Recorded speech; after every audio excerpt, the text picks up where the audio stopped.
So Book 18 begins after the death of Patroclus, and news reaches Achilles, and he just goes berserk. He just loses it emotionally. He is shattered, and the rage that develops in him mirrors the kind of rage that he experienced at the beginning of the poem when his slave girl was taken away from him. Now here you're getting into the emotional connection between Achilles and Patroclus, and was this actually a homosexual relationship? Whatever, he seems to have a very clear connection with Patroclus regardless.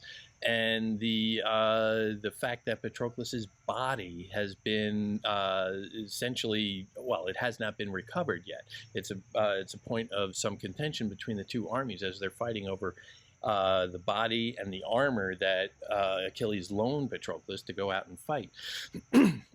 So this priority of funeral rites, of the death rites, that are being suspended, this is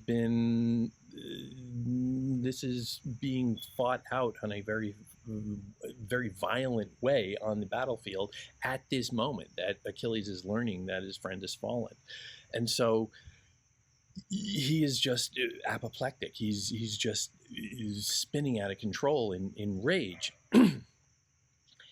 He calls for his mother. Well, he and his mother have a conversation, and and she says, "Okay, don't do anything. I'm going to go and I will get you some new armor. You don't have your armor right now. You need some new armor. You can't go out and fight without weapons. So just sit tight and let me go." And she flies off to Olympus to go seek some armor from Hephaestus, the blacksmith god.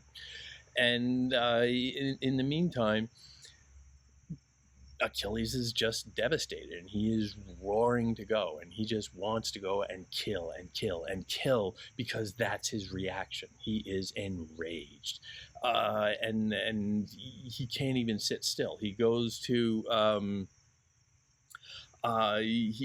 out to the battlefield at a message from Iris, a messenger goddess, who comes and says, "Well, just go show yourself. You don't have to get into the battle, but just go show yourself, and everybody else will quake in shock that the lion has been released, so to speak." And so he does, and he goes up and he issues this great war cry on the edge of the battlements of the ships or whatever, so that everybody on the field below can see it. And this echoing, thunderous cry just rips through the entire field of battle, and they all hear it, and they freak out.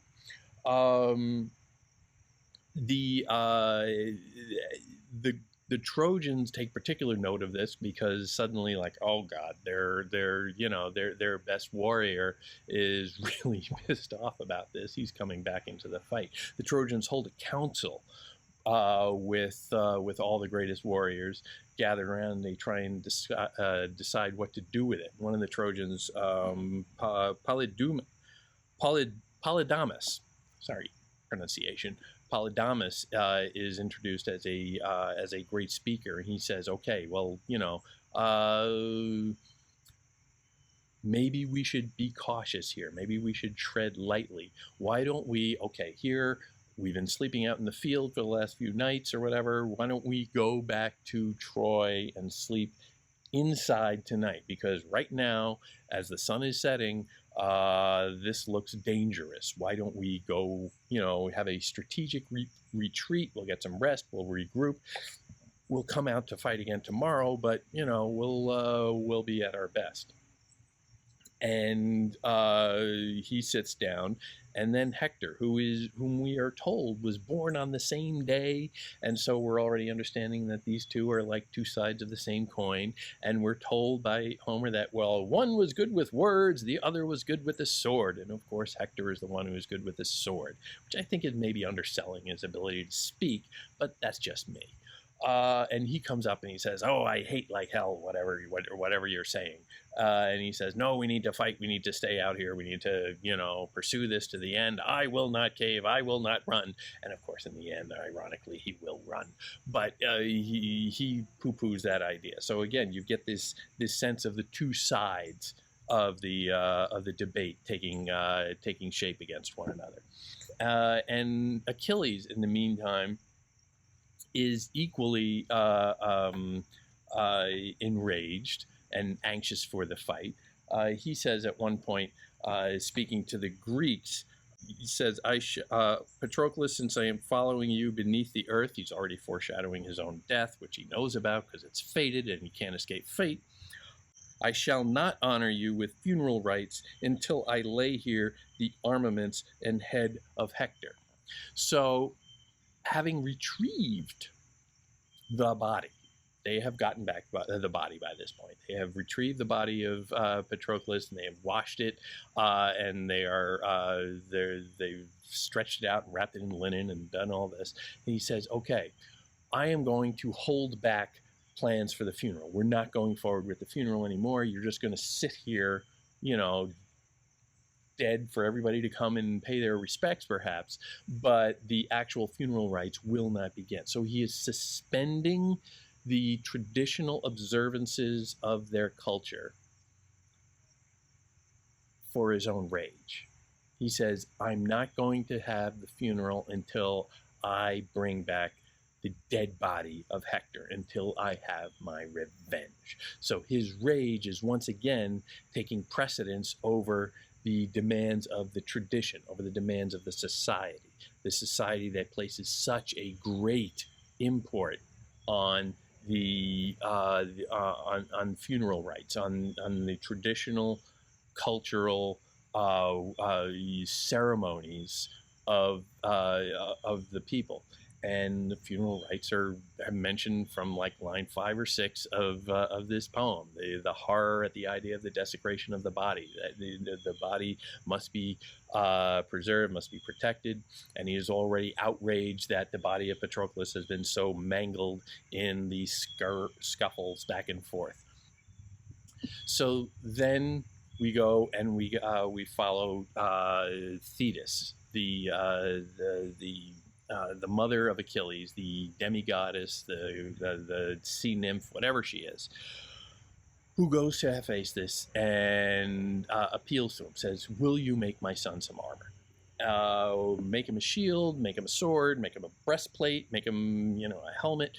Let's suit him up really nicely." And this is a fairly conventional aspect of heroic poetry, epic poetry in general, and you can see it like in Hollywood movies. When the hero has finally made up his mind to go out and fight, you get all this stuff of him pulling on the equipment and the garb, and pulling on a glove and sticking a gun in a holster and doing all that stuff. And that's really where this is coming from. So the idea of the equipment, the exterior manifestations of the inner soldier, if you will. Patroclus dies wearing Hector's armor because he is not the man enough to fit the exterior. Here you're getting a suit of armor, exterior weaponry from the gods for the demigod Achilles. So this is taking it up a notch, let's say. So Hephaestus, who has a long history that we're given like little hints of with Thetis, and like, okay, I have to do it, but you can tell he's not really that wild about it. "I'm very happy to do it, Thetis," but you can tell, like, well, maybe he's got some complicated feelings about it. He sets to work, and he is, of course, the master smith, the master blacksmith of the Olympian gods. And you can see one after the other images of wildly specific and intricate decoration taking shape on this very powerful shield. We're told that the shield has like 5 layers in it, so it's going to be very effective at stopping a spear or a sword or something like that. So it has all the accoutrements of weaponry It has a use there, but it also has very elaborate decoration on it. And this is, of course, very common in the ancient world to decorate their weaponry. And even today, you get pilots who like paint stuff on the side of their plane and stuff like that in the Air Force.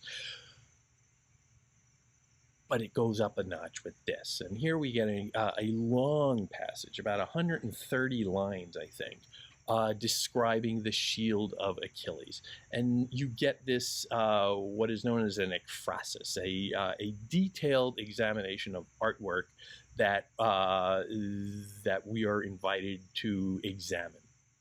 And the images on here are really quite expressive and really quite remarkable. They, you get images of of the sun and the moon simultaneously, always the one thing and the other, the men and the day in the Greek world. You get the stars, you get the ocean surrounding it, the river of ocean surrounding the entire composition. Within the composition, there's an image of two cities. One city is the scene of a wedding, another very traditional, very social, very hopeful and forward-looking, future-looking social event. Within that wedding, there's some sort of discord. Somebody gets in a fight. It happens at all weddings, and there is a dispute and the eruption of conflict, of eris, strife in the Greek, where there is a council set up to deal with that, to resolve the conflict, and there are inducements to do so. So you get this scene of a peaceful world where even within the peaceful world, conflict arises but can be dealt with in a particular way. In the other city, on the other side of the shield, let's say, there is a city set for war, and there are images of conflict and war and rage and all that. And these two poles, these two examples of civilization, are placed side by side, and we're not really told what to make of them. We're not really told how we should interpret them. Is one the way that things should be, and the other the way things are, or is this a choice? Is this a conflict? Is it an either or situation, or is it one or the other? It's hard to say. Most scholars would agree, however, that Homer seems to be presenting these as a holistic thing. The river of ocean goes around the entire circular shield. So it is all sort of contained together. You can't have one without the other, so to speak. It is like the mandala, or the yin and the yang, where there's the black inside the white, or the white inside the black. And there's a sense of the inevitability of both, the men and the day, on the one hand, on the other.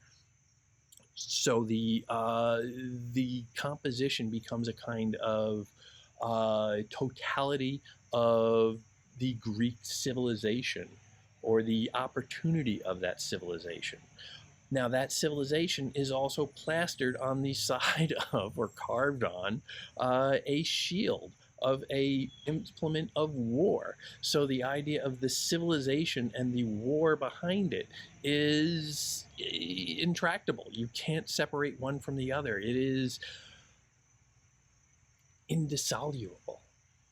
You can't have civilization without the war. You can't have a valid war without some form of civilization. The ability to work together to foster a war effort is, of course, the great challenge of this poem. The idea that we all have to do our part and come together as a cohesive unit to pursue the war effort. But all of this, of course, is also an ekphrasis, an example of art that we're all leaning into and saying, well, okay, what's that about? And the intricacy of all the little details Homer is throwing out there, or the author is throwing out there, the text is throwing out there, has us all leaning in and saying, well, what could that mean? What could that mean? And that is the purpose of reading. That is the act of reading. the action of decoding all of those symbols is the exact same action that we should be doing with every line of this poem, with every image, with every nuance, every little suggestion. We should wonder, what is going on there? Is it a symbol? What is it a symbol of? Could it be a symbol of this while being also a symbol of that? All of these conflicts are coming together, and we have to resolve them. That is the act of reading. That is Homer, or the author, or whatever, the poem, prodding us to teach us how to read, how to decode these things, because it is in the resolving of these images, the definition of them, and the coming into a coherence of them contained within a single idea, and in all of its many conflicting passages and multifacets. It is that effort that you need, that effort to read. You need that effort to foster a civilization, the ability to contain multitudes within a single coherent unit, the ability to understand that, well, there's going to be conflict, there are going to be choices, there are going to be issues, and you're never going to get rid of the one element for the other. Within the one, there's always the other. Within peacetime, there is always a simmering war or conflict going on. Within a war, there is always some element of civilization for it to be successful. Understanding that, understanding the richness of that image, the ability of humanity to get your mind around that image, that is the goal of this poem writ large.